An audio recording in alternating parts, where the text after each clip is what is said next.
Primera de Corintios fue una carta tan rica. ¿Recuerdas el capítulo de amor? Y ese gran pasaje sobre la segunda venida de Cristo y cómo seremos transformados. Entonces, ¿por qué Pablo quiere escribir a los Corintios otra larga carta? Segunda de Corintios, 13 capítulos en total. Todavía suena como la escritura de Pablo, pero ¿cuán diferente es? Gran parte se centró en él mismo. Es un gran lugar para aprender sobre la personalidad del apóstol Pablo. Estas dos cartas a los Corintios probablemente se escribieron con solo unas pocas semanas de diferencia. La primera en Éfeso y la segunda desde Filipos, en Macedonia. Después de escribir la primera carta a los Corintios y enviarla con Tito, ¿dejó Éfeso Pablo? Antes de lo planeado, probablemente debido a toda la agitación y los levantamientos que había en Éfeso. Aunque Pablo confiaba explícitamente en Dios, esa experiencia lo había estresado severamente. Porque, hermanos, no queremos que ignoréis acerca de nuestra tribulación que nos sobrevino en Asia, pues fuimos abrumados sobremanera más allá de nuestras fuerzas, de tal modo que aún perdimos la esperanza de conservar la vida. Pero tuvimos en nosotros mismos sentencia de muerte para que no confiásemos en nosotros mismos, sino en Dios que resucita a los muertos. Un poco más adelante en el libro, Pablo cuenta cómo todas estas tensiones no han detenido el trabajo que hace y cómo Dios las usó para ilustrar el sacrificio de Jesús. Porque Dios, que mandó que de las tinieblas resplandeciese la luz, es el que resplandeció en nuestros corazones para iluminación del conocimiento de la gloria de Dios en la faz de Jesucristo. Pero tenemos este tesoro en vasos de barro, para que la excelencia del poder sea de Dios y no de nosotros, que estamos atribulados en todo, mas no angustiados, en apuros, mas no desesperados, perseguidos, mas no desamparados, derribados, pero no destruidos, llevando en el cuerpo siempre por nuestras partes la muerte de Jesús, para que también la vida de Jesús se manifieste en nuestros cuerpos. Porque nosotros que vivimos siempre estamos entregados a muerte por causa de Jesús, para que también la vida de Jesús se manifieste en nuestra carne mortal.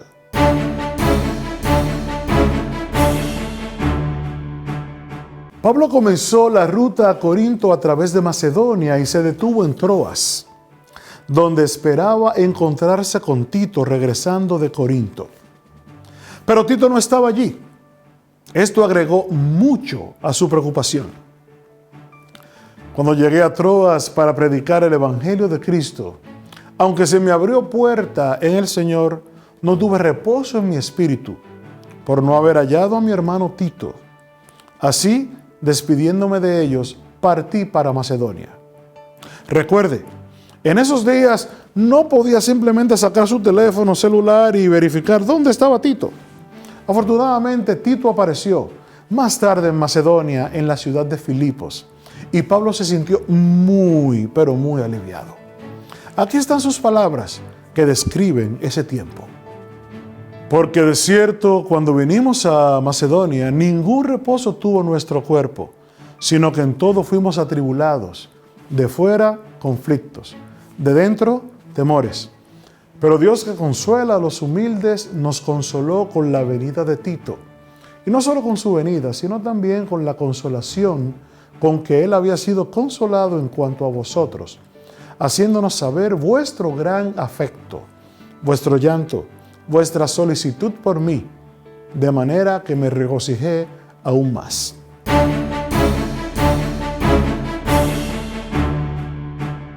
Después de describir sus alegrías en el capítulo 7, Pablo escribe 2 capítulos pidiendo una ofrenda. Estaba siendo agresivo y exigente.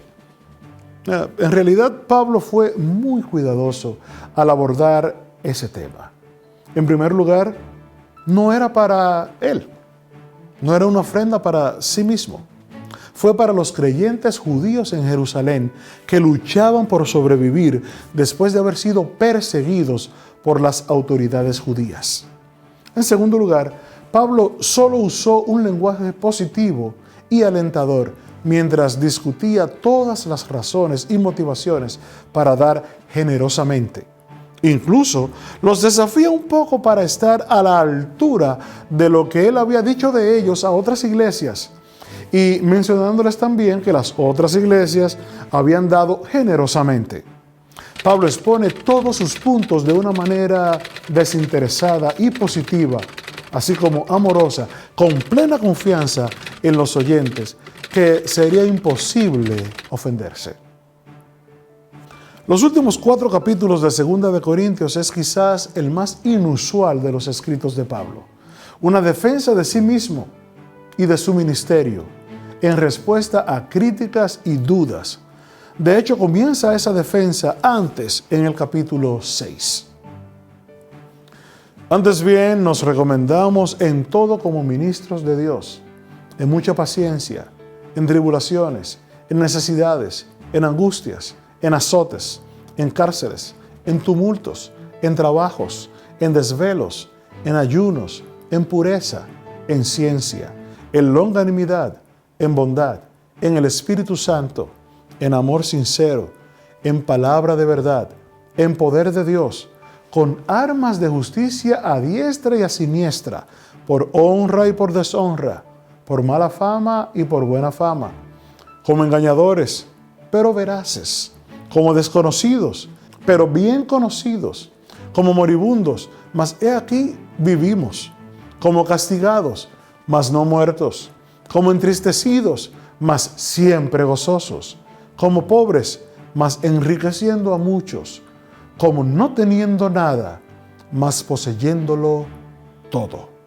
En los últimos 4 capítulos hay pistas sobre por qué Pablo está a la defensiva en el texto.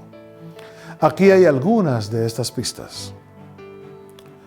Ruego pues que cuando esté presente no tenga que usar de aquella osadía con que estoy dispuesto a proceder resueltamente contra algunos que nos tienen como si anduviésemos según la carne. Porque la verdad, dicen, las cartas son duras y fuertes, mas la presencia corporal débil y la palabra menospreciable. Y pienso que en nada he sido inferior a aquellos grandes apóstoles. Mas lo que hago, lo haré aún, para quitar la ocasión a aquellos que la desean, a fin de que en aquello en que se glorían, sean hallados semejantes a nosotros. He dicho antes y ahora digo otra vez como si estuviera presente, y ahora ausente lo escribo a los que antes pecaron y a todos los demás, que si voy otra vez no seré indulgente, pues buscáis una prueba de que habla Cristo en mí, el cual no es débil para con vosotros, sino que es poderoso en vosotros. Pablo tiene una gran variedad de defensas para enfrentarlos, incluso usando lo que él llama tonterías, es decir, jactarse en la carne para igualar sus afirmaciones. Ojalá me toleraseis un poco de locura, de tonterías. Sí, toleradme. Lo que hablo no lo hablo según el Señor, sino como en locura, con esta confianza de gloriarme. Puesto que muchos se glorían según la carne, también yo me gloriaré. ¿Son hebreos? Yo también.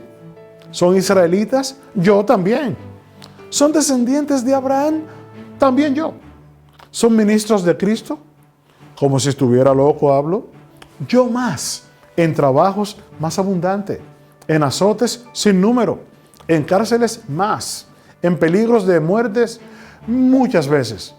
De los judíos, 5 veces he recibido 40 azotes menos 1.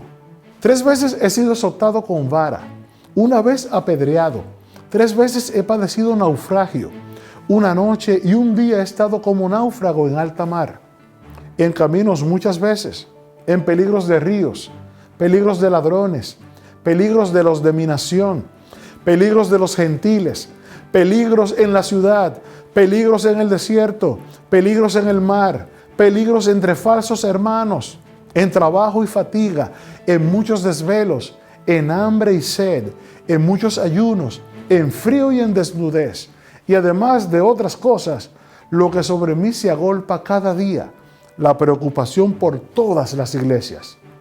¿Quién enferma y yo no enfermo? ¿A quién se le hace tropezar y yo no me indigno? Si es necesario gloriarse, me gloriaré en lo que es de mi debilidad.